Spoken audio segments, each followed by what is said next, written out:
நண்பர்கள் அனைவருக்கும் என்னுடைய அன்பான பணிவான வணக்கங்கள். என் பெயர் ஜான். நான் ஒரு குடிநோயாளி. எல்லாம் வல்ல இறைவனோட அருளாலையும் தோழமையில இணைந்து செயல்படுவதால் நான் பெற்றுக்கொள்ளக்கூடிய அனுபவம் தெம்பு நம்பிக்கையாலையும் இன்னைக்கு ஒரே ஒரு நாள் நான் குடிக்கல, தெளிவா மன நிறைவா அமைதியா வாழ என்னாலான எல்லா முயற்சிகளையும் செய்து கொண்டிருக்கின்றேன். கோயம்புத்தூர் ஒருங்கிணைப்பு குழு மனசாட்சியின் தீர்மானத்தின் அடிப்படையில நாம இரவு 9:30 to 10:30 நடத்துற இந்த ஆன்லைன் மீட்டிங்ல 24 hours a day 24 மணித்துளிகள் ஒரு நாள் அப்படின்ற புத்தகத்துல இருந்து ஒவ்வொரு நாளும் ஒவ்வொரு பக்கமாக எடுத்து வாசிச்சு விளக்கம் பார்த்து கலந்தாய்வு செய்து கூட்டத்தை நடத்தி கொண்டிருக்கின்றோம். அதன் தொடர்ச்சியாக இன்றைக்கு நாம அடைஞ்சிருக்கிற பக்கம் ஜூன் மாதம் 17ஆம் நாள். இந்த ஜூன் மாதம் 17ஆம் நாளுக்கான பக்கத்தை வாசிக்குமாறு நண்பர் பிராங்க்லின் அவர்களை அன்போட பணியோட கேட்டுக்கொள்றேன். June 17. Over to you, Franklin. Thank you. நண்பர்களே, 24 மணித்துளிகள் ஒரு நாள். நாள் சிந்தனை ஜூன் 17. தோழமையின் இன்றைய சிந்தனை. தோழமையில் இணைந்து செயல்படும் நாம் நமது வாழ்நாட்களிலே 2 வேறுபட்ட வாழ்க்கையை வாழும் சிறப்புரிமை பெற்றவர்களாக இருக்கின்றோம். குடிநோயினால் கஷ்டப்பட்டு தோல்விகளிலும் அவமானத்திலும் துவண்டு வாழ்ந்த வாழ்க்கை ஒன்று. தோழமையின் வழியாக மதுபோதையற்ற உடல் நிதானத்துடனும் மனத்தெளிவுடன் அமைதியுடனும் பயனுள்ள வாழ்க்கை வாழ்வது மற்றொரு வாழ்க்கை.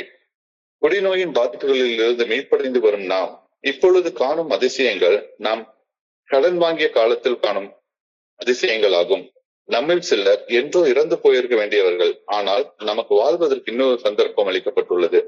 நான் வாழும் வரை தோழமை எனக்கு அளித்த மறுவாழ்விற்கு நான் பட்டுள்ள கடனை திருப்பி அளிக்க இயலாது என்பதை உணர்ந்து நன்றியுடன் வாழ்கிறேனா? இன்றைக்கான தியானம். இறையொருட் பேராற்றலை அன்புடனும் வழிபாட்டுடனும் சிந்திப்பது தீமைகளை விரட்டி அடிக்கிறது. அந்த சிந்தனை உள்ளத்துள் வருகிறது என்று தெரிந்தவுடனேயே தீமைகள் பறந்தோடி விடுகின்றன. சோதனைகளில் இருந்து என்னை வாழ்நாள் முழுமையும் காத்துக்கொள்ள இறையொருட் பேராற்றலை குறித்த சிந்தனை ஒரு அழைப்பாகும். இறையொருட் பேராற்றல் குறித்த சிந்தனை தனிமையையும் பெருமையையும் அகற்றுகிறது. என் தவறுகளின் மேல் நான் வெற்றி கொள்ள இறையொருட் பேராற்றல் குறித்த சிந்தனை உதவி செய்கிறது. நேரம் கிடைக்கும் போதெல்லாம் இறையொருட் பேராற்றல் பற்றி நான் சிந்திக்க வேண்டும். அந்த இறை சிந்தனையை பிரார்த்தனையுடனும் பயனுள்ளவாறும் வைத்துக் கொள்ள வேண்டும். இறையொருட் பேராற்றல் குறித்த சிந்தனை என்னை பொருளாதார உலகில் இருந்து ஆன்மீக உலகிற்கு ஏற்று செல்லும். ஆன்மீக காரியங்கள் என் வாழ்வை பயனுள்ளதாக்கும். இன்றைக்கான பிரார்த்தனை. அடிக்கடி இறையொருட் பேராற்றலை பற்றி சிந்திக்க வேண்டும் என வேண்டுகிறேன். இறையொருட் பேராற்றலின் அன்பையும் ஆதரவையும் சிந்திப்பதன் மூலம் மன அமைதியையும் ஓய்வும் பெற வேண்டும் எனவும் வேண்டுகிறேன். நன்றி. நன்றி பிராங்க்லின். நண்பர்கள் அனைவருக்கும் மீண்டும் ஒரு முறை என்னுடைய அன்பான பணிவான வணக்கங்களை தெரிவித்துக் கொள்றேன். என் பெயர் ஜான். நான் ஒரு குடிநோயாளி. எல்லாம் வல்ல இறைவனோட அருளாலையும் தோழமையில் இணைந்து செயல்படுவதால் நான் பெற்றுக்கொள்ளக்கூடிய அனுபவம் தெம்பு நம்பிக்கை ஆகியவற்றாலும் இன்றைக்கு ஒரே ஒரு நாள் நான் குடிக்கல, தெளிவா மன நிறைவா அமைதியா வாழ என்னாலான எல்லா முயற்சிகளையும் செய்து கொண்டு இருக்கின்றேன். எனக்கு நானே ஒரு கேள்வி கேட்டுக்கிறேன். சொர்க்கம்னா என்ன, நரகம்னா என்ன? ரெண்டுக்கு என்ன வித்தியாசம்? சொர்க்கம்னா என்ன, நரகம்னா என்ன? சொர்க்கம்னா செத்த பிறகு போய் சேர்ற ஒரு இடம், நரகம்னா செத்த பிறகு போய் சேர்ற ஒரு இடம் அப்படின்ற பதில் எனக்கு புரியல. ஆனா என்னுடைய குருஜி எனக்கு அது ஒரு பதில் சொல்லுவாரு. அத கொஞ்ச நாளைக்கு முன்னால நான் இந்த எமோஷனல் சொப்ரைட்டி அப்படின்ற புக்கை படிக்கிற நேரத்துல அதுல ஒரு விளக்கத்தை பார்த்தேன். நான் சொர்க்கத்துல வாழ விரும்பணும் அப்படின்னா எனக்கு கிடைக்க வேண்டும் என்று நான் விரும்பக்கூடிய ஒன்று என்னுடைய சக மனிதர்கள் எல்லாருக்கும் கிடைக்கணும் அப்படின்ற மனநிலைதான் என்னைய சொர்க்கத்துல வாழ வைக்கும் அப்படின்னு சொல்லுவார். என்னுடைய தன்னலத்தை என்னுடைய சக மனிதர்களின் பொது நலத்துக்கு பின்னால வச்சு வாழும் மனநிலை, அந்த நிலையில வாழ்வது சொர்க்கத்துக்கு என்னை இட்டு செல்லும். மாறாக எனக்கு மட்டுமே எல்லாம் கிடைக்கணும் அப்படின்னும் எனது தன்னலத்தை என்னுடைய சக மனிதர்களின் பொது நலனுக்கு முன்னால வச்சு வாழக்கூடிய மனநிலை என்னைய நரக வாழ்க்கைக்கு இட்டுச்சு. ரெண்டுக்கு இல்ல சின்ன வித்தியாசம் இதுதான். ரொம்ப சின்ன வித்தியாசம் இவ்வளவுதான். திருமந்திரத்துல ஒரு பாட்டு பாடியிருக்கிறாரு. யான் பெற்ற இன்பம் பெருகையும் வையகம். எனக்கு கிடைச்சதுக்கு எல்லாருக்கும் கிடைக்கணும் அப்படின்ற அந்த மனநிலையில வாழ்றவங்க சொர்க்கத்துல வாழ்றாங்க அப்படின்னு. அந்த பாட்டுடைய முழு அர்த்தம் பார்த்தா, ஊன் பற்றி நின்ற உணர்வுறு மந்திரம் சொல்லிடின் வான் பற்றி நின்ற மறைபொருள் தான் பற்ற தலைப்படும் தானே யான் பெற்ற இன்பம் பெருகிய வைகம். ஊன் பற்றி நின்ற அப்படின்னா என்னுடைய உடம்பை பற்றி நின்ற இருக்கக்கூடிய அந்த இறையர் பேராற்றலை உணர்ந்து கொண்ட அந்த ஆன்மீக விழிப்புணர்வு நிலைய வான் பற்றி நின்ற பரம்பொருள், இந்த பிரபஞ்சத்தை இயக்கக்கூடிய இறையர் பேராற்றலே அந்த ஆற்றல் தான். அதான் எனக்குள்ளார ஊன் பற்றி நின்ற உணர்வு மந்திரம். அத நான் பற்ற பற்ற பற்ற எனக்கு வாழ்க்கை சொர்க்கமா மாறுது. வாழ்க்கை சொர்க்கமா மாறுது. நான் பெற்ற அந்த இன்பத்தை, நான் பெற்ற அந்த சொர்க்க வாழ்க்கைய எல்லாரும் பெறணும்னு நினைக்கிறது என்னைய சொர்க்கத்துல நிலைச்சு வாழ வைக்கும். இல்லை எனக்கு மட்டும்தான் எல்லாம் வேணும் அப்படின்னு நினைக்கிற மனநிலை என்னைய நரகத்துல வாழ வைக்கும். அவ்வளவுதான் சொர்க்கத்துக்கும் நரகத்துக்குள்ள வித்தியாசம் அப்படின்னு என்னுடைய குருஜி எனக்கு சொல்லி கொடுத்தாரு. நான் குடிச்சிட்டு இருக்கிற நாட்கள்ல என் வீட்டுல எனக்கு அரிசி வாங்க வச்சிருக்கிற பணம், எல்லாரும் சாப்பாட்டுக்கு அரிசி வாங்க வச்சிருக்கிற பணம் அவ்வளவுதான் இருக்கும். அந்த பணத்தை வச்சுதான் அரிசி வாங்கணும். அதை தூக்கிட்டு போய் குடிச்சிட்டு வந்துடும். என்னுடைய அப்பாவுக்கு மாத்திரை மருந்து வைத்திய செலவுக்கு வச்சிருக்கிற பணம், அதை போய் தூக்கிட்டு போய் குடிச்சிட்டு வந்துடும். மது போதையை அடையணும் அப்படின்ற தன்னலத்திற்காக எதை வேணாலும் செஞ்சிடுறது, எதை வேணாலும் செஞ்சிடுறது. இப்போ என்னுடைய தன்னலத்தை பிறர் நலத்துக்கு முன்னால வச்சு வாழ்றது என்னைய நரகத்துக்கு கொண்டு போயிட்டே இருந்துச்சு. அப்படியே மாத்திக்க வேண்டியது, பாதையை மாத்திக்கிறது. பிறர் நலத்தை, பொது நலத்தை என்னுடைய தன்னலத்துக்கு முன்னால வச்சுட்டேன்னா நான் சொர்க்கத்துக்கு போறேன். இப்போ என்னுடைய தன்னலத்தை பிறர் நலத்துக்கு முன்னால வச்சு வாழ்ந்த மனநிலை என்ன அடிமட்டத்துக்கு கீழே அடிமட்டத்துக்கு இறக்கி நரக வாழ்க்கைக்கு கொண்டு போயிட்டே இருந்துச்சு. தோழமைக்கு வந்து இணைந்த பின் இந்த மனநிலையில ஒரு மாற்றம் பெற ஆரம்பிச்சது. தோழமையில வந்து இணைஞ்சதுக்கு அப்புறமாக என்னுடைய தன்னலம் நிறைந்த அந்த குடி வரிய செயல் அடிமைத்தனத்தை பின்னால வச்சுட்டு என்னுடைய குடும்பத்துடைய பொது நலனை முன்னால வச்சு என்னுடைய தன்னலத்தை பின்னால வச்சதுனால என்னுடைய குடும்பத்துடைய நலனுக்காக செயலாற்ற நான் பழகிக்கிட்டேன். இதனால நான் வாழ்ந்து கொண்டிருந்த அந்த அடிமட்ட நிலையிலிருந்து கொஞ்சம் மேல எழும்ப ஆரம்பிச்சேன்.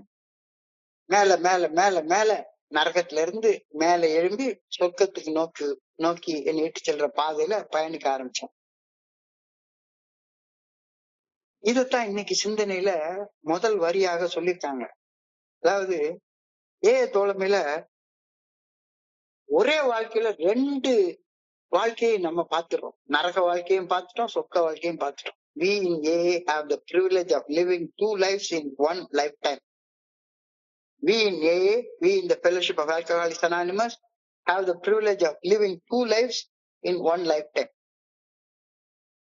இந்த ஒரு வாழ்க்கையை வாழ்ற காலகட்டத்திலேயே நரகம் மற்றும் சொர்க்கம் ஆகிய 2 வாழ்க்கை நிலைகள்லயும் வாழும் பாக்கியத்தை குடிநோயாளிகளாகிய நாம பெற்றிருக்கிறோம் அப்படின்னு சிந்தனையோட இன்னைக்கு சிந்தனை ஆரம்பிச்சிருக்கு. குடிநோய் வாழ்க்கை, வலி, வேதனை, துன்பம், துயரம், பிரச்சனை, சிக்கல், விரக்தி, தோல்வி மற்றும் செயலிழப்பு நிறைந்த வாழ்க்கை, அது நரக வாழ்க்கை. சந்தேகமே கிடையாது, நரக வாழ்க்கை. எப்ப பார்த்தாலும் சரிதான், ஏதாச்சும் ஒரு பிரச்சனை, ஏதாச்சும் ஒரு வலி, ஏதாச்சும் ஒரு வேதனை, அடிமட்டத்துக்கு மேல அடிமட்டத்தை பார்த்து வாழ்ந்த வாழ்க்கை, இது குடிநோய் வாழ்க்கை. அப்புறம் ஃபெல்லோஷிப்னு ஒண்ணு இருக்கு அப்படின்ற தோழமைன்னு ஒண்ணு இருக்கு அப்படின்ற நற்செய்தி நமக்கு கிடைக்குது. இங்க வந்து இணைகிறோம்.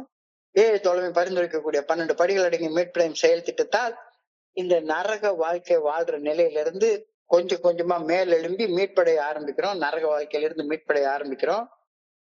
குடி போதையற்ற நிதானம், அதி தீவிர குடி வெறி இல்லாத மனத்தெளிவு, சக மனிதர்களுக்கு பயன்பட்டு வாழக்கூடிய அமைதியான வாழ்க்கை, இதெல்லாம் சொர்க்க வாழ்க்கை, இதெல்லாம் சொர்க்க வாழ்க்கை.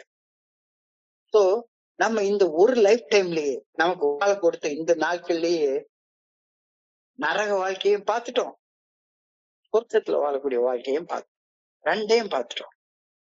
2 நமக்கு தெரியுது, 2 நமக்கு தெரியுது. We in AA have the privilege of living 2 lives in 1 lifetime. சிந்தனையுடைய வார்த்தை இன்னைக்குதான் மது போதையற்ற நிதானம், அதிதீவிர குடி வெறி பிடிச்சி செயல்படுற அந்த செயல் அடிமைத்தனம் இல்லாத ஒரு வாழ்க்கையும் பார்த்துட்டோம். குடி நோயாளியாக வாழ்ந்தப்ப வலி, வேதனை, துன்பம், துயரம், பிரச்சனை, சிக்கல், விரக்தி, இப்படிப்பட்ட நரக வாழ்க்கையும் பார்த்துட்டோம். ஒரே லைஃப் டைம்ல 2 வாழ்க்கையை நம்ம பார்த்துட்டோம். ஸோ நமக்கு இது ஒரு பெரிய அதிர்ஷ்டம் தான் அப்படின்னு சொல்லி இன்னைக்கு சிந்தனையுடைய வரி சொல்லுது. குடிநோயின் பாதிப்புகளால அடிமட்ட நரக வாழ்க்கையை தொட்டதுக்கு அப்புறமாக சொர்க்கத்தில் வாழும் அந்த 2ஆம் வாய்ப்பு, செகண்ட் சான்ஸ் தோழமையில நாம பெற்றுக்கொண்டோம். இதனை நவீன அதிசயம் அப்படின்னு சொல்றாங்க. நவீன அதிசயம், மாடர்ன் மிரக்கல். அல்லது இத நமக்கு வாழ்வதற்காக கொடுக்கப்பட்ட 2ஆம் வாய்ப்பு, செத்து பொழைச்சி வந்தது. உண்மையிலேயே இந்த தோழமை என்பது ஒரு நவீன அதிசயம் தான். 1935க்கு முன்னால இந்த அதிசயம் கிடைக்கல, யாருக்கும் கிடைக்கல. அவன் குடிநோயாளி, அவன் குடிச்சு சாகிறத தவிர அவனுக்கு வேற வழியே கிடையாது. இந்த தோழமை என்பது இந்த காலகட்டத்துல நமக்கு கிடைச்சிருக்கிறதுனால இத இன்னைக்கு தோழமையில, இன்னைக்கு சிந்தனையில நவீன அதிசயம், மாடர்ன் மிரக்கல் அப்படின்னு சொல்லியிருக்காங்க. சந்தேகமே கிடையாது. இந்த நவீன அதிசயத்தால செத்து போய் இருக்க வேண்டிய நாம வாழ்றதற்கு கடனாக ஒரு காலம், எக்ஸ்டெண்டட் டைம் நமக்கு கொடுக்கப்பட்டிருக்கிறது. பாரோட் டைம் அப்படின்ற வார்த்தையை இன்னைக்கு சிந்தனையில உபயோகப்படுத்திருக்காங்க. இந்த பாரோட் டைம்ல தான் நம்ம வாழ்ந்து கொண்டிருக்கிறோம். என்னைக்கோ செத்திருக்க வேண்டிய ஆள் நாமெல்லாம் சொல்றதை விட நானெல்லாம் அதான் கண்டிப்பா செத்து போயிருக்க வேண்டிய ஆள். ஆனா இன்னைக்கு நான் உயிரோட வாழ்ந்துட்டு இருக்கேன். எனக்கு ஒரு எக்ஸ்டெண்டட் டைம் கொடுத்திருக்காங்க. அந்த டைம்ல வாழ்ந்துட்டு இருக்கேன். ஒரு படத்துல ஒரு வசனம் வரும், செத்து பொழைச்சவன் சாமிக்கு சமானம்டா, செத்து பொழைச்சவன் சாமிக்கு சமானம் அப்படின்ற கருத்து ஒண்ணு உண்டு. தோழமையில செத்து பொழைச்ச குடிநோயாளிகள் எல்லாரையும் நான் சாமியாத்தான் பார்க்கிறேன். செத்து பொழைச்சவங்க எல்லாரும் அவங்க அனுபவம், நம்பிக்கை பகிர்ந்து கொண்டு இன்னொருத்த நல்லா இருக்கணும் அப்படின்னு நினைக்கக்கூடிய எல்லாருமே சாமிக்கு சமானம் தான். ஸோ இந்த இரு வாழ்க்கை அப்படின்ற அனுபவத்தை பத்தி சொல்லியிருக்காங்க. அந்த முதல் வாழ்க்கை என்னுடைய கடந்த கால குடி வாழ்க்கை, பாஸ்ட் லைஃப். குடிப்பழக்கத்தால் ஏற்பட்ட தோல்வி, குடிப்பழக்கத்தால் ஏற்பட்ட தனிமை, போதை வந்த போது புத்தி இல்லையே, புத்தி வந்த போது நண்பன் இல்லையே அப்படின்ற ஒரு தனிமை, எப்பவும் குழம்பி போன இருமன தன்மை, குழப்பம், வலி, வேதனை, துன்பம், துயரம், பிரச்சனை, சிக்கல், விரக்தி, இவற்றால வரையறுக்கப்பட்ட ஒரு நரக வாழ்க்கை. இது முதல் வாழ்க்கை. 2வது வாழ்க்கை மீட்படைதல், ரெக்கவரி. குடிநோயின் பாதிப்புகள்ல இருந்து மீட்படைஞ்சு வாழக்கூடிய அமைதியான, நிம்மதியான, நிறைவான, மனவெறி இல்லாத நிதானமான வாழ்க்கை. மது போதையற்ற நிதானம், அதிதீவிர மனவெறி இல்லாத மன தெளிவு, அமைதி, மன நிறைவு, நிம்மதி, பயனுள்ள வாழ்க்கை. இறையர் பேராற்றலால புதுப்பிக்கப்பட்ட புதிய வாழ்க்கை.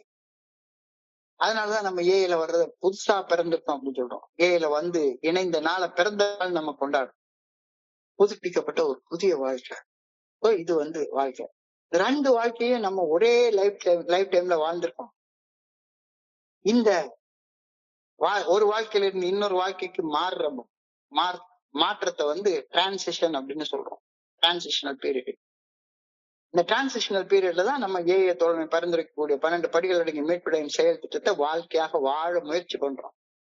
நரக வாழ்க்கையில இருந்து சொர்க்க வாழ்க்கைக்கு கடந்து போறதுக்கு நம்ம செய்யக்கூடிய வழி 12 படிகள் அடங்கிய மீட்படையும் செயல் திட்டத்தை வாழ்க்கையாக வாழ முயற்சி பண்றோம். Try to live the 12-step recovery program. இந்த 12-step recovery program வாழ்க்கையாக வாழ முயற்சி பண்றப்ப நம்மளுக்குள்ளார நன்றி உணர்வை வளர்த்து கொள்கின்றோம். செத்து போயிருக்க வேண்டிய ஆளுக்கு வாழ்றதுக்கு இன்னொரு நாள் கொடுத்துருக்காங்க. ஒவ்வொரு நாளையும் அதன் போக்கில வாழ ஆரம்பிக்கிறோம், சந்தோஷமா வாழ ஆரம்பிக்கிறோம். இது 2வது வாழ்க்கை. 2வது வாழ்க்கை குறிச்ச ஒரு பெர்செப்ஷன், ஒரு கண்ணோட்டம். குடிநோயின் பாதிப்புகளிலிருந்து மீட்படைதல் என்பதை இரண்டாம் முறை வாழும் ஒரு சிறப்பு உரிமையாக ஏஏ தோழமை நமக்கு கூறுகிறது. Special privilege, special privilege for only alcoholics for living the 12 step recovery program of AA. அவங்களுக்கு தான் அந்த ப்ரிவிலேஜே இருக்கு. ஒரு சிறப்பு உரிமை, ஒரு சிறப்பு உரிமை கொடுக்கப்பட்டிருக்கிறது. ப்ரிவிலேஜ். தொடர்ந்து குடித்து கொண்டு இருந்தால் இந்த இரண்டாம் வாழ்க்கையை வாழும் வாய்ப்பு ஒரு குடிநோயாளிக்கு கிடைக்காது. ஒரே வாழ்க்கையோட நரக வாழ்க்கையோட செத்து போயிடுவான். So we in AA have the privilege of living two lives in one lifetime. One life of drunkenness, failure and defeat, and then through AA another life of sobriety, peace of mind and usefulness. So ரெண்டையும் ஒரே வாழ்க்கையில கூடிய அந்த சிறப்பு சலுகை, சிறப்பு உரிமை நமக்கு கிடைச்சிருக்கு. அப்படி கிடைச்சதுனால நம்மள எல்லாம் என்னன்னு சொல்றாங்க? மாடர்ன் மிரக்கிள்ஸ், நவீன அதிசயம், நவீன அற்புதம். செத்து போயிருவேன், செத்து போயிருவேன், டாக்டர் கூட செத்து போயிருவேன்னு தான் சொன்னாங்க. டாக்டர் கூட செத்து போயிருவேன்னு தான் சொன்னாங்க. நான் ஒரு தடவை ஒரு நண்பரை, அவரு போர்ட்ரஸ்ட்ல ஒரு லோட் மேனா வேலை பார்த்துட்டு இருந்தாரு. அந்த காலத்துல 1980s சேர்ந்தப்ப, நான் 1996, 97 அந்த டைம்ல எல்லாம் போர்ட்ரஸ்ட்ல லோட் மேனா இருக்கிறப்ப ஒரு மூட்டைக்கு இவ்வளவு காசுன்னா ஏகப்பட்ட வருமானம் வரும். ஆனா இந்த மனுஷன் குடிச்சு குடிச்சு குடிச்சு குடிச்சு குடிச்சு அந்த லோடு தூக்க கூட அவருக்கு ஸ்டெம்பு இல்லாம போய் லிவர் வந்துருச்சு. அவரை ஸ்டான்லி ஹாஸ்பிட்டல்ல ஃப்ரீயாக நாங்க அப்ப பிடபிள்யூ ஸ்டான்லி ஹாஸ்பிட்டலோட மெயின்டெனன்ஸ்ல இருந்துச்சு.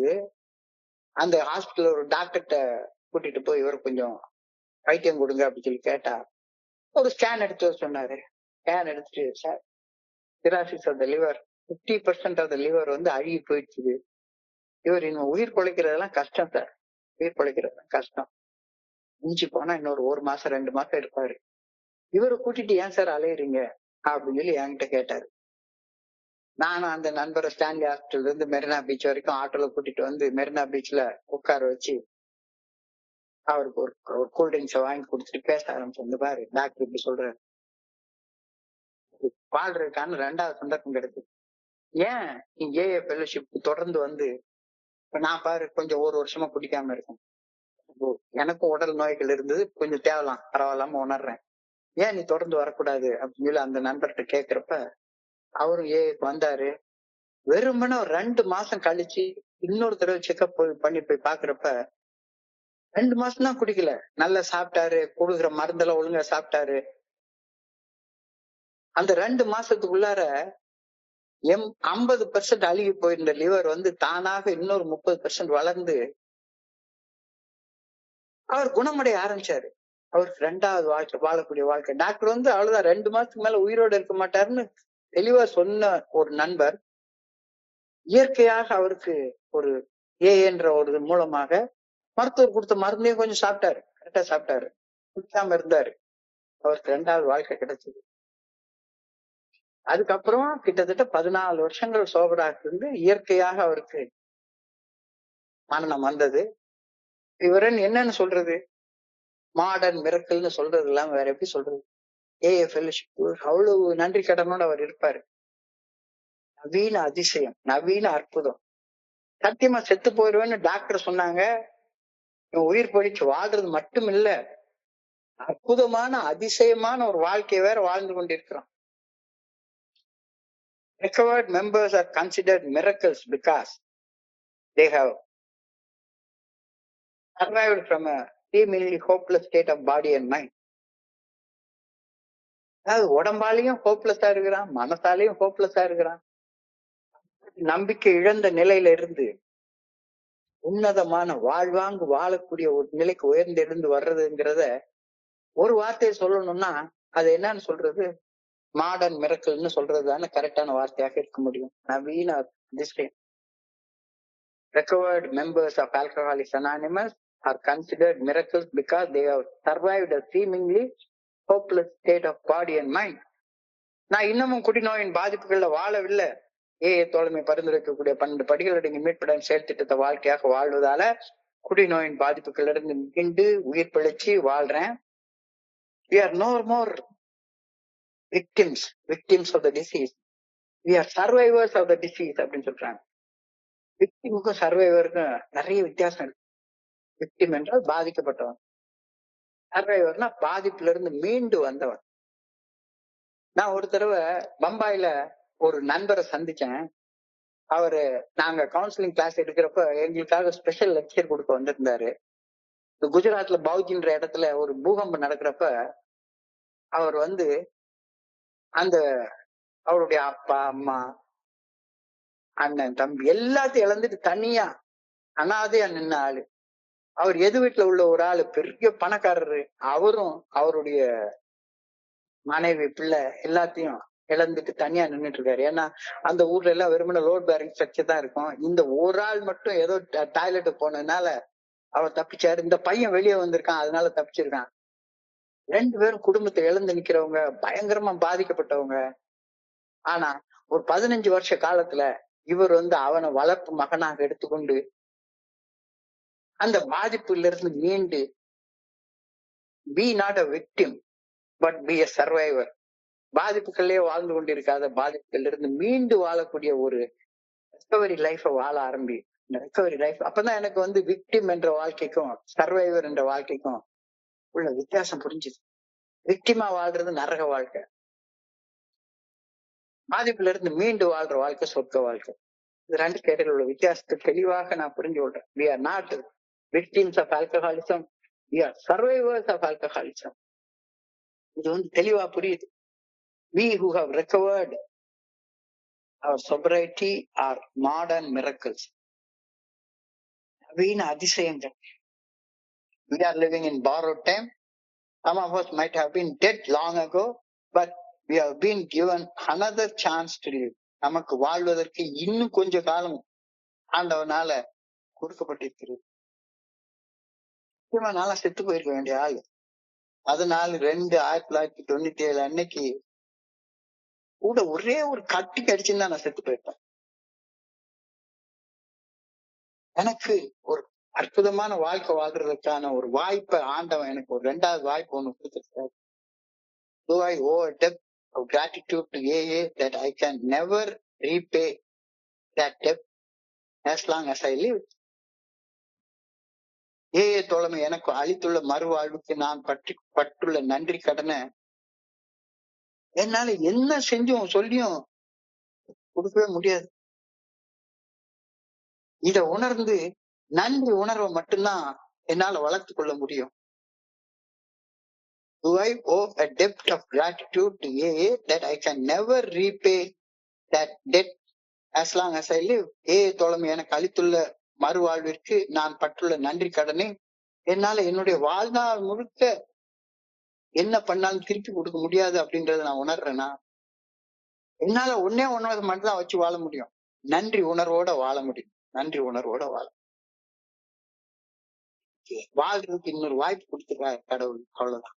இந்த நன்றி உணர்வோட வாழ முடியும். அப்ப அந்த நன்றி உணர்வு உனக்கு இருக்குன்னா நீ நல்ல ஒழுக்கத்தோட வாழ்வ. நன்றிக்கு வித்தாகும் நல்ல ஒழுக்கம். அழகான திருக்குறள். நன்றிக்கு வித்தாகும் நல்ல ஒழுக்கம். நல்ல ஒழுக்கம் இல்லைன்னா எனக்கு நன்றியே கிடையாது. குள்ளார வந்துட்டு மறுபடியும் நான் வந்து எனக்கு பிச்சை போட்ட மாதிரி இன்னொரு வாழ்றதுக்கு ஒரு வாய்ப்பு கொடுத்துருக்கு. இங்க வந்து நின்னுகிட்டு குடிக்காம இருந்தா போதும், வேற எல்லா வகையான கூத்தடிக்கிற வேலையும் நான் செய்வேன் அப்படின்னு சொல்றது நன்றி இல்லையே. தோழமை எனக்கு அளித்துள்ள மறுவாழ்வுக்கு நான் பட்டிருக்கும் நன்றி கடனை நன்றி உணர்வால மட்டும்தான் என்னால கொஞ்சம் கொஞ்சமா திருப்பி அடைக்க முடியும். ஜூம் ஃபுல்லாலாம் அடைக்க முடியாது. தோழமைக்கு நான் நன்றி கடன் பட்டுள்ளேன். இந்த நன்றி கடனை என் வாழ்நாள் உள்ள அளவும் என்னால திருப்பி செலுத்த இயலாது. செத்து வாழ்ந்து கொண்டிருந்த எனக்கு ஒரு புது வாழ்வு கொடுத்தது. செத்து போய் வாழ்ந்துட்டு இருந்த எனக்கு ஒரு புது வாழ்வு கொடுத்தது. நான் வாழ்றதுக்கு ஒரு நல்ல ஒழுங்கான வழிகாட்டுதல் இந்த 12 படிகள் அடங்கிய மீட்படையும் செயல் திட்டத்தின் மூலமாக எனக்கு கொடுத்தது. தோழமை எனக்கு உயிர் அளித்துள்ளது. இது நான் திரும்ப செலுத்த முடியாத பரிவர்த்தனை. விலைக்கு மேலே விலை வைத்தாலும் உயிரின் விலை என்ன? உயிர் விட்டு விட்டால், உடல் பட்டு விட்டால் அதுக்கப்புறம் என்ன இருக்கு? விலைக்கு மேலே விலை வைத்தாலும் உயிரின் விலை என்ன? உயிர் விட்டு விட்டால், உடல் பட்டு விட்டால் அவ்வளவுதான். எரிச்சிட்டு பேர் நினைக்கு பிணமிட்டு பேரிட்டு ஊரெல்லாம் கூடி ஒலிக்கு ஓலமிட்டு சூரியன் காட்டிட கொண்டு போய் சுட்டிட்டு அவ்வளவுதான், தூக்கி தூர போட்டு போயிட்டே இருப்பாங்க. செத்து போயிருக்க வேண்டிய எனக்கு தோழமை உயிர் கொடுத்திருக்கு. இது நான் திருப்பி செலுத்தவே முடியாத ஒரு பரிவர்த்தனை. இறைவனுக்கு நான் என்னத்தை திருப்பி செலுத்துறது? எனக்கு உயிரே கொடுத்திருக்காரு. உயிர் உள்ளவரை மது போதையற்ற உடல் நிதானத்துடனும் மன தெளிவுடனும் வாழ்வதுதான், நல்ல ஒழுக்கத்தோட வாழ்றதுதான் நன்றி கடனை திருப்பி செலுத்துறதுக்கு நான் செய்யக்கூடிய ஒரே ஒரு முயற்சி. வேற எப்படி நான் செலுத்த முடியும்? வேற எப்படி நான் செலுத்த முடியும்? இன்னைக்கு சிந்தனையில கேட்கிறாங்க, தோழமை எனக்கு அழுத்துள்ள மறுவாழ்வுக்கு நான் பட்டுள்ள நன்றி கடனை திருப்பி அளிக்க முடியவே முடியாது. நன்றியோட வாழ மட்டும்தான் என்னால முடியும். நன்றியோட வாழ்றதுன்றது நல்ல ஒழுக்கத்தோட வாழ்றது மட்டும்தான் அப்படின்றத நான் புரிஞ்சுக்கிறேன்னா, புரிஞ்சுக்கலன்னா தியானத்துக்கு கடந்து போ. தியானத்துக்கு கடந்து போ. இறையருள் பேராற்றின் நல்ல ஒழுங்கான வழிகாட்டுதல் என்னுடைய மனசாட்சியின் குரல் மூலமாக எனக்கு வெளிப்படுத்தப்படுகின்றது. இந்த நல்ல ஒழுங்கான வழிகாட்டுதலை தினசரி சிந்திப்பதால் அன்போடையும் இறையருள் பேராற்றின் நல்ல ஒழுங்கான வழிகாட்டுதலை சிந்திச்சும் நல்ல திசையில நான் வாழ்ந்துட்டு இருக்கேன். அப்போ நன்றி செலுத்தணும் அப்படின்னா, கடவுள் எனக்கு நல்ல வழியை காட்டுறாரு, வாழ்றதுக்கு ஒழுக்கமாக வாழ்றதுக்கு ஒரு வழியை காட்டுறாரு அப்படின்னு எப்ப பார்த்தாலும் நான் இறைவனுடைய நல்ல ஒழுங்கான வழிகாட்டுதலை குறித்து சிந்தித்துக் கொண்டே இருக்க வேண்டும். அது எனக்குள்ளார அன்பை வளர்க்கும். அன்பை வளர்க்கும். இறைவனை வழிபட ஆரம்பிக்க வேண்டும். வர்ஷிப்பிங் காட் அப்படின்னா இறைவனை வழிபடுதல். அதாவது இறைவன் காட்டுற வழியில நடக்கிறதுக்கு பேர் தான் வழிபடுதல். இறைவன் காட்டுற வழியில நடக்கிறதுக்கு பேர் தான், செயல்படுறதுக்கு பேர் தான் வழிபடுதல். சோ இறைவன் பேராற்றின் நல்ல ஒழுங்கான வழிகாட்டுதலை சிந்தித்துக் கொண்டே இருக்கும்போது என் மனசுல அன்பு உருவாகுது. நான் எந்த வழியில செயல்படணும் அப்படின்றதற்கான வழிகாட்டுதல் எனக்கு கொடுக்கப்படுகிறது. இந்த வழிகாட்டுதலை சிந்திக்கும் போது தீமை விரட்டி அடிக்கப்படுகின்றது. நீ இறையருள் பேராற்றலுடைய நல்ல ஒழுங்கான வழிகாட்டுதலை சிந்திச்ச அப்படின்னா தீமையை சிந்திக்க உனக்கு நேரமே இருக்காது. தீமை ஆட்டோமேட்டிக்கா விரட்டி அடிக்கப்பட்டு விடும். இறையருள் பேராற்றலை அன்பு மற்றும் இறையருள் பேராற்றல் காட்டக்கூடிய அன்பு, இறையருள் பேராற்றல் காட்டக்கூடிய நல்ல ஒழுங்கான வழிகாட்டுதலை செயல்படுவதன் மூலமாக சிந்திப்பது ஆன்மீக கிருமி நாசினியாக கருதப்படுகிறது. ஸ்பிரிச்சுவல் டிஸ்இன்ஃபெக்டன்ட் அப்படின்னு சொல்லி வார்த்தையை பயன்படுத்துறாங்க. Thinking about good orderly direction of God through love and worship drives away evil. ஈவல்ன்றது ஒரு கிருமி, நோய். கடவுளை குறிச்ச சிந்தனை, இறையர் பேராற்றலை குறிச்ச நல்ல ஒழுங்கான வழிகாட்டுதலை குறிச்ச சிந்தனை எனக்குள்ளார இருக்கிறப்ப தீமை விரட்டி அடிக்கப்படுகின்றது அப்படின்ற ஒரு கருத்தை இன்னைக்கு தியானத்துடைய முதல் வரியாக சொல்லியிருக்காங்க. Thinking about the good orderly direction of God through love and worship drives all evil away from my mind. மனசாட்சி நல்ல ஒழுங்கான வழிகாட்டுதல் குறித்து சிந்திப்பது தீமையை விளைவிக்கக்கூடிய, தீங்கு விளைவிக்கக்கூடிய மனசின் ஆசைகளை பற்றி சிந்திப்பதை தடுக்கின்றது. நல்ல ஒழுங்கான வழிகாட்டுதலை சிந்திக்கிறப்ப என்னுடைய ஆசையை எப்படி நிறைவேற்றுறது, எப்படா ஊர் அடிச்சு உடலையில போட்டு காசு சம்பாதிச்சுக்கிறது, ஊர்ல உள்ள பொம்பளை எல்லாம் ஏமாத்தி எப்படி பிராக்கெட் போடுறது, இப்படின்ற சிந்தனை எல்லாம் தீமை விளைவிக்கக்கூடிய அந்த கிருமிகள், அந்த சிந்தனைகள் எல்லாமே இறைவனை குறித்த, இறைவனுடைய அன்பை குறித்த சிந்தனைகளாலும் இறைவனுடைய நல்ல ஒழுங்கான வழிகாட்டுதலை குறித்த சிந்தனைகளாலும் விரட்டி அடிக்கப்படுகின்றன அப்படின்ற கருத்தை அழகா சொல்றாங்க. ஒருமுகப்பட்ட வழிபாடு, ஒருமுகப்பட்ட வழிபாடு.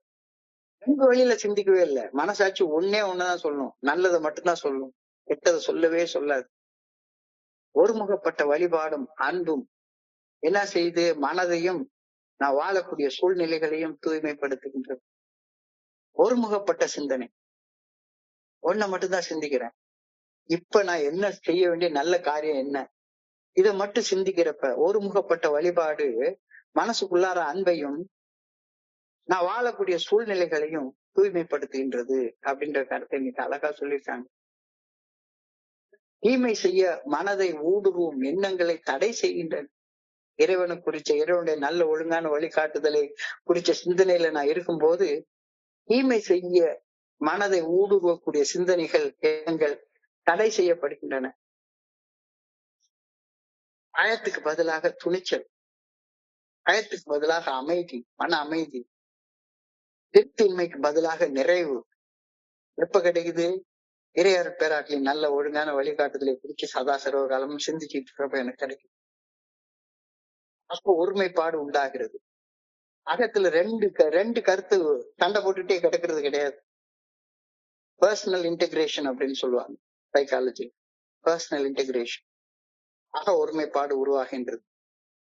அன்பினாலும் இறையர் பேராற்றின் நல்ல ஒழுங்கான வழியில் நடப்பதாலும் தீமை வெல்லப்படுகிறது.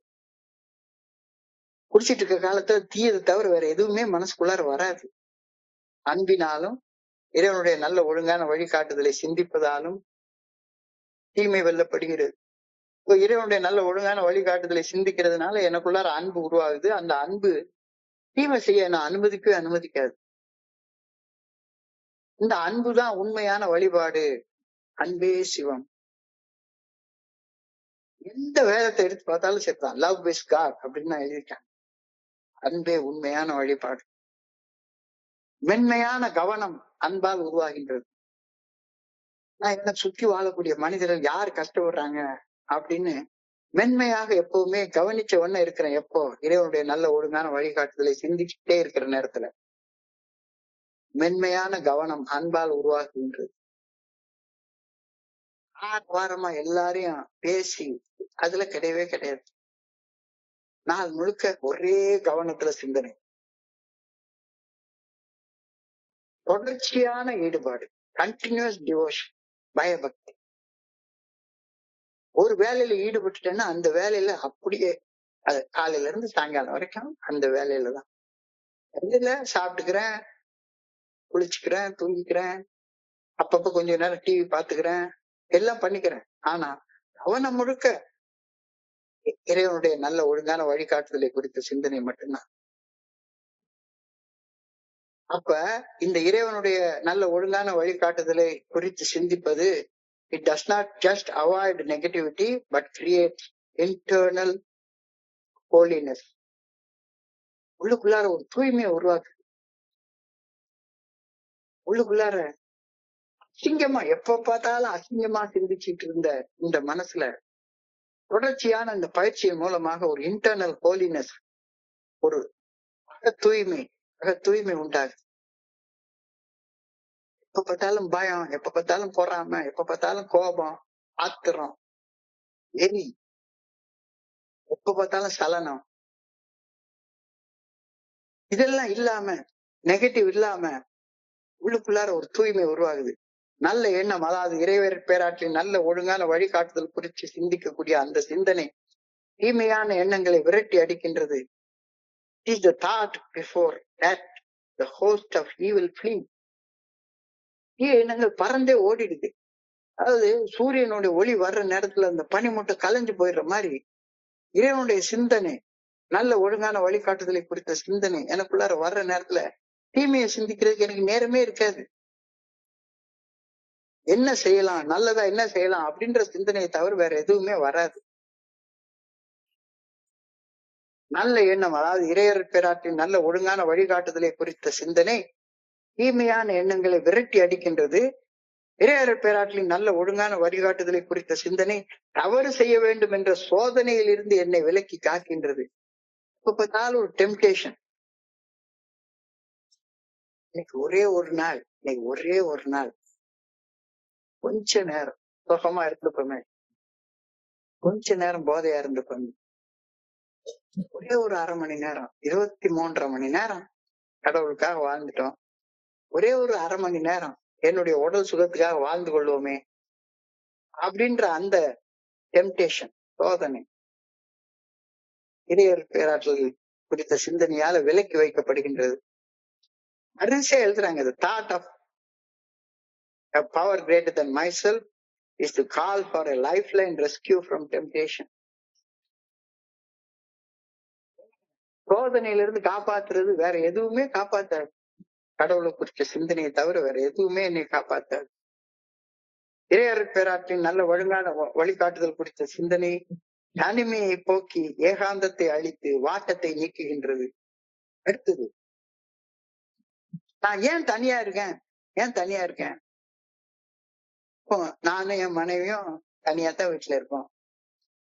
ஆனா என்ன சுத்தி எத்தனையோ பேர் வாழ்ந்துட்டு இருக்காங்க.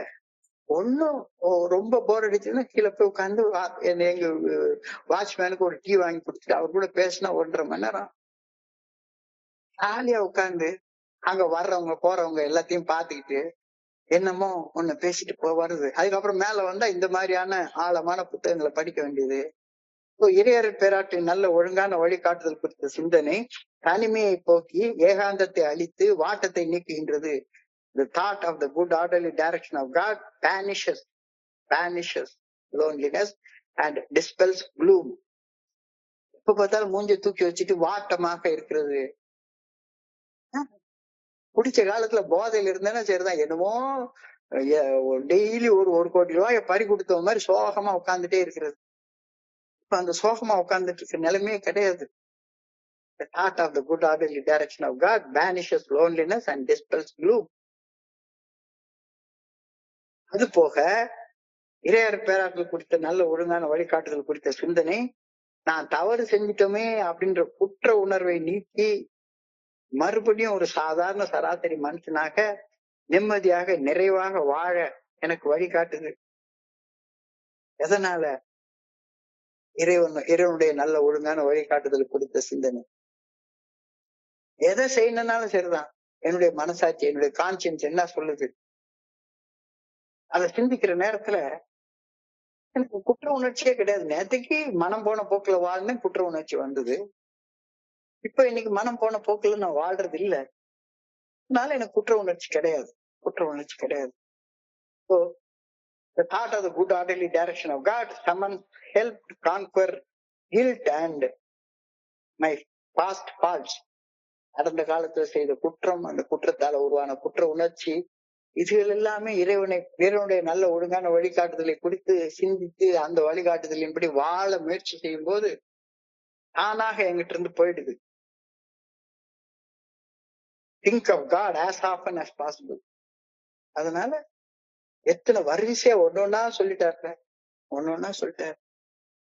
இறையருள் பேராற்றலை கொடுத்த நல்ல ஒழுங்கான வழிகாட்டுதலை சிந்திக்கும் போது தீமை விரட்டி அடிக்கப்படுகின்றது. நல்ல ஒழுங்கான வழிகாட்டுதலை சிந்திக்கும் போது என்னுடைய தனிமை நீங்குது, என்னுடைய வாழ்க்கைக்கு ஒரு அர்த்தம் கிடைக்குது, என்னுடைய குற்ற உணர்வு போகுது, பயம் போகுது, எல்லாம் போகுது. தப்பு செய்ய நான் சோதிக்கப்படுறதே கிடையாது. இல்லாட்டி போனா சும்மா உட்கார்ந்துட்டு இருந்தேன்னா இறைவனை பத்திய சிந்தனை இல்லைன்னா மனம் போன போக்குல என் பாட்டுக்கு என்னத்தையாச்சும் கற்பனை பண்ணிட்டே உட்கார்ந்து இருந்தேன் அப்படின்னா என்னடா தப்பு செய்யலாம் அப்படின்னா எனக்கு ஒரு டெம்டேஷன் வந்துட்டே இருக்கும். டெம்டேஷன் போறதுக்கு ஒரே வழி கடவுளுடைய நல்ல ஒழுங்கான வழிகாட்டுதல சிந்திச்சு பாரு. எப்ப எந்த செயல் செய்யறதுக்கு முன்னால இந்த செயல் செஞ்சா மனசாட்சி உறுத்துமா அப்படின்ற ஒரு கேள்வி கேளு. மனசாட்சி உறுத்தும் அப்படின்னா செய்யாத, மனசாட்சி சரின்னு சொன்னா செய்யாம இருக்காத. இதான் வாழ்றதுக்கான வழி. இந்த வழியில போறப்ப தீமை தானாக அகற்றப்படும். குட் ஆர்டர்லி டைரக்ஷன் அதை சிந்திக்கிறப்ப நெகட்டிவிட்டி போய் ஒரு இன்டர்னல் ஹோலினஸ், ஒரு அக தூய்மை உள்ள உண்டாகும். இது எல்லாமே இதனால கிடைக்கக்கூடிய அண்ணன். சோ அதனால எப்பப்ப முடியுமோ அப்பப்பெல்லாம் இறையருள் பேராற்றல் குறித்த சிந்தனையை யோசிச்சு பாரு. படைப்பின் புனிதமான நோக்கத்தை அறிந்து கொள்ள இறையருள் பேராற்றலின் நல்ல ஒழுங்கான வழிகாட்டுதல் குறித்த சிந்தனைய எப்பவுமே சிந்திச்சுட்டே இரு. Use the thought prayerfully and purposefully. I will carry your thoughts away from your mind. So, mental thought, material தாட்ஸ்ன்னு சொல்றாங்க. மெட்டீரியல் தாட்ஸ் அதாவது எப்ப பார்த்தாலும் உடல் என்பது ஒரு பொருள். இந்த பொறுப்பு குறிச்ச சிந்தனை, இந்த உடலுக்கு என்ன சுகத்தை கொடுக்கறது அப்படின்றத குறிச்சு எப்பவுமே சிந்திச்சுட்டே இருந்தா இந்த உடலையும் மனசையும் குறிச்சு எப்படா எல்லா இடத்தையும் எல்லாரையும் விட பெரிய ஆளா நான் என்னை காட்டிக்கிறது. Material thoughts. I will carry you through away from your material thoughts and towards spiritual thoughts that make life worthwhile.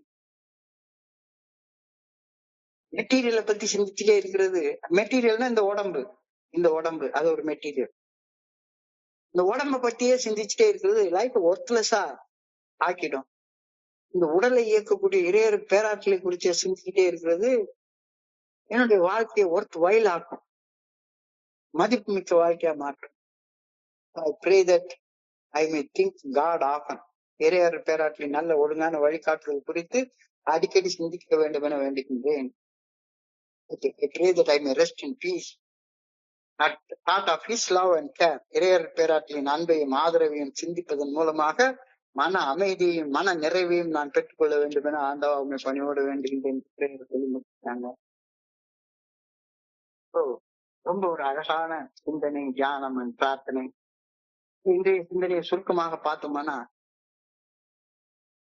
நாம குடி நோயாளிகளாகிய நாம ரொம்ப ஃபார்ச்சுனேட். எப்படி ஃபார்ச்சுனேட்? ஒரே வாழ்க்கையில 2 வாழ்க்கையை நம்ம பார்த்துட்டோம். ஒரே வாழ்நாட்கள்ல சொர்க்கத்தையும் பார்த்துட்டோம், நரகத்தையும் பார்த்துட்டோம். குடி நோயால பாதிக்கப்பட்டு வாழ்ந்த அந்த நரக வாழ்க்கை, எப்ப பார்த்தாலும் வலி, வேதனை, துன்பம், துயரம், விரக்தி, பிரச்சனை, சிக்கல், இதுல வாழ்ந்த நரகத்தையும் பார்த்துட்டோம். இப்போ அமைதி, நிம்மதி, நிறைவு, பொறுமை, இது இப்படி இந்த 12 படிகள் அடிக்க மீட்படையும் செயல் திட்டத்தை வாழ்றதால் வாழ்க்கக்கூடிய இந்த நரக வாழ்க்கையும் பார்த்துட்டோம். சொர்க்கம்னா என்ன? எனக்கு கிடைச்சது எல்லாருக்கும் கிடைக்கணும் அப்படின்ற நினைப்பு தான் சொர்க்கம். என்னுடைய தன்னலனை பிறர் நலத்துக்கு பின்னால வச்சு வாழ்ற சொர்க்க வாழ்க்கை, என்னுடைய தன்னலத்தை பிறர் நலத்துக்கு முன்னால வச்சு வாழ்ற வாழ்க்கை நரக வாழ்க்கை. சொர்க்கத்தை அனுபவிச்சு அந்த சொர்க்க வாழ்க்கைய எல்லா கூடயும் பகிர்ந்துக்கோ. ஊன் பற்றி நின்ற உணர்வுறு மந்திரம் சொல்லிடின் வான் பற்றி நின்ற மறைப்பொருள் தான் பற்ற தலைப்படும் தானே. இப்படி நீ பற்றி பற்றி கிடைக்கக்கூடிய அந்த இன்பம், யான் பெற்ற இன்பம், அந்த ஆன்மீக விழிப்புணர்வு பற்றி அந்த இன்பத்தை எல்லாருக்கூடயும் பகிர்ந்துக்கோ. ஏன்னா 2 வாழ்க்கையை நீ வாழ்ந்திருக்க. 2 வாழ்க்கையை வாழ்ந்தது உனக்கு ஏகப்பட்ட அனுபவத்தை கொடுத்து, இந்த அனுபவத்தை வச்சு கஷ்டப்பட்ட மனிதர்களுக்கு ஒன்னாலான பணியை செய்ய ஆரம்பி. ஏன்னா you are a modern miracle. நவீன அதிசயம், நவீன அற்புதம். செத்து பொழைச்சிருக்க. உண்மையிலேயே ஏய தோழமை என்பது செத்துக்கிட்டு இருக்க மனுஷங்களை பொழைக்க வைக்கிற நவீன அதிசயம்ன்றதுல சந்தேகமே இல்லை. செத்து பொழைச்சவன் சாமிக்கு சமானம். ஏய தோழமையில செத்து பொழைச்ச குடி நோயாளிகள் எல்லாரையும் நான் உண்மையிலே சாமியாத்தான் பாக்குறேன். So, recovered members of Alcoholics Anonymous are considered miracles because they have survived a seemingly hopeless state of body and mind. We are no more victims. இன்னுமா குடி நோயால பாதிக்கப்பட்ட நிலையில வாழ்ந்து கொண்டிருக்கிற குடி நோயாளிகள் இல்ல. நம்ம குடிநோயின் பாதிப்புகள்ல இருந்து மீண்டு வாழக்கூடிய சர்வைவர்ஸ். இது உனக்கு புரியுதா? ஏய தோழமை எனக்கு அளித்துள்ள மறுவாழ்வுக்கு நான் பட்டிருக்கிற நன்றி கடனை தீர்க்கவே இயலாது. நன்றி உணர்வை மட்டும் வச்சுதான் வாழ முடியும். நன்றி உணர்வு இருந்தா நீ நல்ல ஒழுக்கத்தோட வாழ்வ. நன்றி உணர்வு இல்லைன்னா மறுபடியும் குடிச்ச காலத்துல நீ எப்படி வாழ்ந்தியோ அதே வாழ்க்கையை குடிக்காம வாழ்ந்துட்டு இருப்ப. ஏய தோழமை செத்து வாழ்ந்து கொண்டிருந்த எனக்கு ஒரு புது வாழ்வு அளித்தது. நான் வாழ்வதற்கு ஒரு நல்ல ஒழுங்கான வழிகாட்டுதலை 12 படிகள் அடங்கிய மீட்படையும் செயல் திட்டத்தின் மூலமாக எனக்கு கொடுத்துச்சுது. எனக்கு உயிர் அளித்துள்ளது. இந்த உயிர் அளிச்சிருக்கிற இத உன் விலைக்கு மேலே விலை வைத்தால் என்னுடைய உயிருக்கு என்ன விலையை வைக்க முடியும்? எனக்கு உயிர் கொடுத்திருக்கிற ஏக்கு நான் என்ன செய்ய முடியும்? நன்றியோட வாழ மட்டும்தான் முடியும்.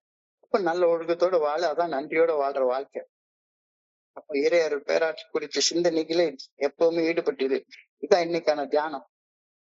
கவனத்தை குறிச்சு சிந்திச்சுப்பாரு. இறையர் பேராற்றின் நல்ல ஒழுங்கான வழிகாட்டுதல் என்னுடைய மனசாட்சியின் மூலம் வெளிப்படுத்தப்படுகின்றது. எப்பவுமே மனசாட்சியுடைய குரலை கவனிச்ச வண்ணம் இரு. கவனிச்ச உடனே இருந்ததா உனக்குள்ளார அன்பு உருவாகும். உனக்குள்ளார அன்பு உருவாகும். அந்த அன்பு தீமையில இருந்து உன்னை விலக்கி வைக்கும்.